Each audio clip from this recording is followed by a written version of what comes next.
Hello and welcome to this Wednesday's 3 Good Minutes.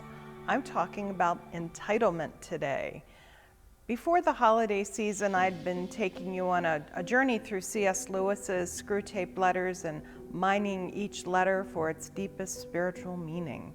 Today I'll return to the book and share the theme of the 21st letter, which focuses on the subject of entitlement, which can trip us up on our Christian journey.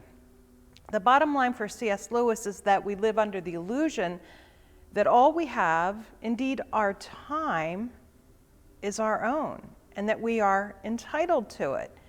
Now, a maturing Christian comes to recognize quite the opposite, that all we are and all we have belong to God, and that during our lives we steward our health, energy, material possessions, and time for God's kingdom.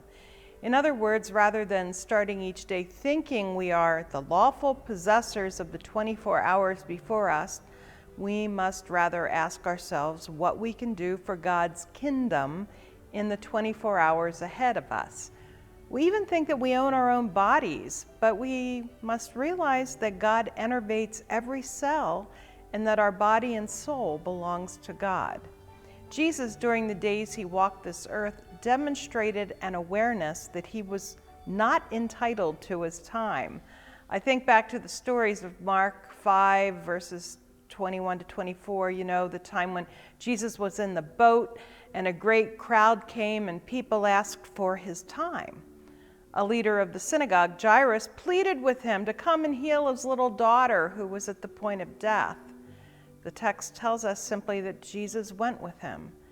And then just after, the crowd who was following him pressed in on him, and a woman who had an issue of blood for 12 years touched his cloak, and she was healed.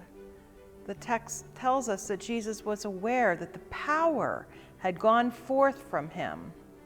Next, while he was speaking, the people thought he might be troubled further by having to go to the synagogue leader's house upon hearing that his daughter was dead. But without any hesitation, Jesus went to the leader's house and raised his daughter to health. We see that although Jesus was in a boat and engaged with speaking, he took time to respond to people's needs, going to people who were in immediate need, even if doing those things was not part of his plans for the day.